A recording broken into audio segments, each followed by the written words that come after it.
તો નમસ્કાર દર્શક મિત્રો, દેશ દુનિયા અને ગુજરાતના તાજા મહત્વના અને માહિતીલક્ષી સમાચારમાં આપનું સ્વાગત છે। દર્શક મિત્રો, દેશ અને વિદેશમાં ઘટતી અવનવી ઘટનાઓની માહિતી તેમજ રાજનીતિને લગતા અને ખાસ કરીને ખેડૂત મિત્રોને લગતા સમાચારોની અપડેટ સૌથી પહેલાં મેળવવા માટે અમારી ટ્રેન્ડિંગ ગુજરાત યુટ્યુબ ચેનલને અત્યારે સબસ્ક્રાઇબ કરી લેજો અને બાજુમાં આપેલા ઘંટડીના નિશાનને પણ પ્રેસ કરી દેજો, જેથી અમારા અવનવા વિડીયોની અપડેટ સૌથી પહેલાં તમારા સુધી પહોંચી જાય। દર્શક મિત્રો, સૌપ્રથમ રાજકારણને લગતા સમાચાર ઉપર એક નજર કરીએ તો કોંગ્રેસના ધારાસભ્ય જિગ્નેશ મેવાણી ફરી એકવાર ચર્ચામાં આવ્યા છે। જી હા દર્શક મિત્રો, રાજકોટથી એક મોટી ઘટના સામે આવી છે, જેને લઈને જિગ્નેશ મેવાણી ફરી એકવાર વિરોધમાં ઉતર્યા છે। શું છે સમગ્ર મામલો તેની વિગતવાર માહિતી મેળવીએ તો રાજકોટ પોલીસ અને એક કથિત પત્રકાર વચ્ચેનો વિવાદ અત્યારે સમગ્ર ગુજરાતમાં ચર્ચાનું કેન્દ્ર બન્યો છે। રાજકોટ ક્રાઇમ બ્રાન્ચના ડીસીપી જગદીશ બાંગરવા ઉપર એક કથિત પત્રકાર સામે અમાનવીય વર્તન અને બર્બરતા કરવાના ગંભીર આક્ષેપો લાગ્યા છે। આ મામલે હવે રાજકીય રંગ પકડાયો છે અને વડગામના ધારાસભ્ય જિગ્નેશ મેવાણીએ આ લડાઈમાં ઝંપલાવ્યું છે। કથિત પત્રકાર સુરેશ વડેચાએ આ આક્ષેપ કર્યો છે કે ડીસીપી જગદીશ બાંગરવાએ કોઈપણ સત્તાવાર ફરિયાદ વિના તેની અટકાયત કરી હતી અને કસ્ટડીમાં તેને બેરહેમીથી માર પણ માર્યો હતો। આ મારપીટને કારણે સુરેશ વડેચાને પગમાં ફ્રેક્ચર થયું હોવાનો પણ દાવો કરવામાં આવ્યો। ધારાસભ્ય જિગ્નેશ મેવાણીએ આ અંગેનો એક વિડીયો સોશિયલ મીડિયા ઉપર પોસ્ટ કરીને મુખ્યમંત્રીને પત્ર લખ્યો છે, જેમાં ડીસીપીને નોકરીમાંથી બરતરફ કરવાની અને તેમની સામે એફઆઈઆર નોંધવાની પણ માંગ કરી છે। મિત્રો, આ વિવાદમાં સિક્કાની બીજી બાજુ પણ ચર્ચાઈ રહી છે।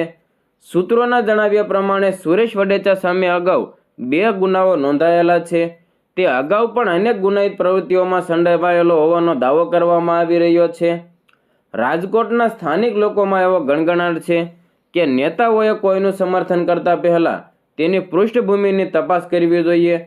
એક તરફ બર્બરતાના આક્ષેપો છે તો બીજી તરફ અનેક લોકો પોલીસની કામગીરીને બિરદાવી રહ્યા છે। ડીસીપી બાંગરવાના કાર્યકાળમાં રાજકોટમાં શાંતિ સ્થાપવા માટે અનેક ગેંગનો સફાયો કરવામાં આવ્યો છે। તેમણે પેંગા ગેંગના 21 આરોપીઓની ધરપકડ કરી છે। મુરગા ગેંગના 17 ગુનેગારો જેલ હવાલે કર્યા છે। ઓડિયા ગેંગના 11 આરોપીઓની ધરપકડ કરી છે। બાટલી અને ચડ્ડી બનિયાન ગેંગના કુલ 30 જેટલા ગુનેગારોની અટકાયત કર્યાના સૂત્રો દ્વારા માહિતી મળી છે। હવે મિત્રો, આગળ વાત કરીએ તો અમદાવાદના ઘાટલોડિયા વિસ્તારમાં સત્તાવાર ફ્લાયઓવર બ્રિજનું લોકાર્પણ કાર્યક્રમમાં મુખ્યમંત્રી ભૂપેન્દ્ર પટેલે જનતા અને કાર્યકર્તાઓને સંબોધતા વડાપ્રધાન નરેન્દ્ર મોદીના નેતૃત્વ પર અતૂટ વિશ્વાસ વ્યક્ત કર્યો હતો।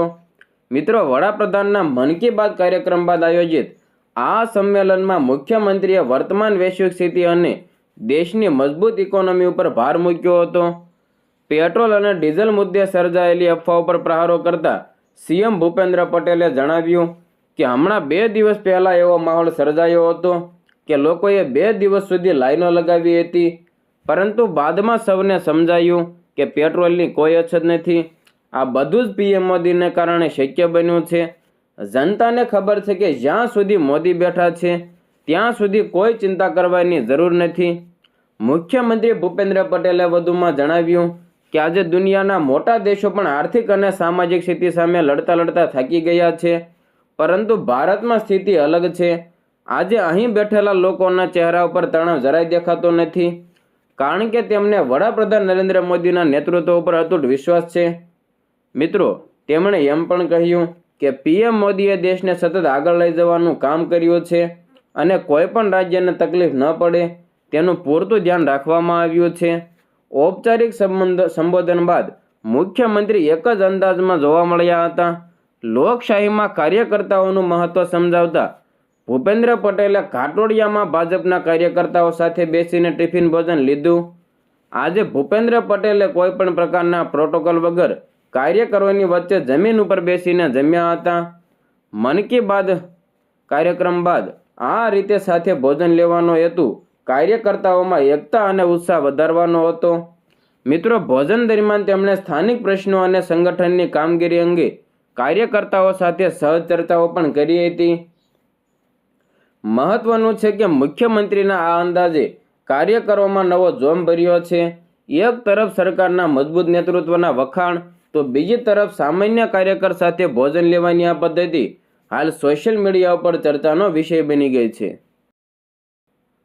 હવે મિત્રો આગળ વાત કરીએ તો ઈરાન, ઇઝરાયલ અને અમેરિકાના યુદ્ધ વચ્ચે કેટલાક દેશો ઉપર તેની અસર પણ જોવા મળી રહી છે.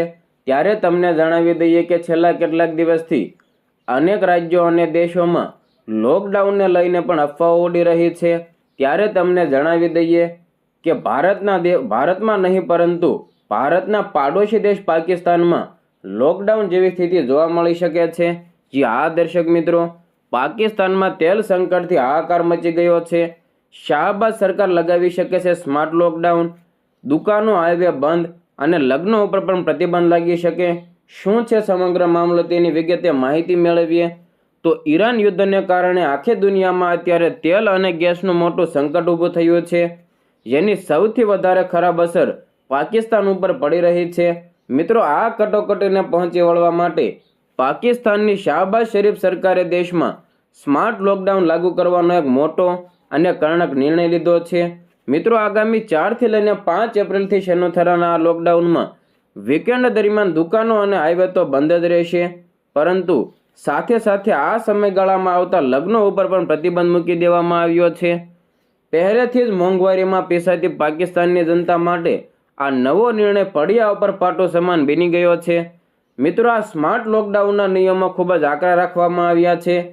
શાહબાઝ સરકારના આદેશ મુજબ શનિવારે રાત્રે 12 ને 1 વાગ્યાથી લઈને રવિવારે સવારે 11:59 એટલે કે બપોરના 12 વાગ્યા સુધી આ લોકડાઉન અમલમાં રહેશે. જ્યાં સુધી સરકાર કોઈ નવી સૂચના ન આપે ત્યાં સુધી દર અઠવાડિયે આ નિયમ લાગુ પડશે. આ સમય દરમિયાન દેશની તમામ દુકાનો, મોટરવે અને હાઈવે સંપૂર્ણપણે બંધ રાખવામાં આવશે. સૌથી આશ્ચર્યની વાત એ છે કે જો આ સમયગાળા દરમિયાન કોઈના લગ્ન નિર્ધારિત હશે તો તે પણ રદ કરવા પડશે. સરકારના આ વિચિત્ર નિર્ણયને કારણે શાહબાઝ શરીફ ફરી એકવાર દુનિયાભરમાં હાસ્યનું પાત્ર બની શકે છે. તો બીજી તરફ પાકિસ્તાન પહેલાથી જ ગરીબી અને આસમાને પહોંચેલી મોંઘવારીનો સામનો કરી રહ્યો છે. તેમાં પણ હવે વૈશ્વિક તેલ સંકટને કારણે પેટ્રોલ, ડીઝલ અને એલપીજી ગેસના ભાવમાં તોતિંગ વધારો ઝીંકાયો છે.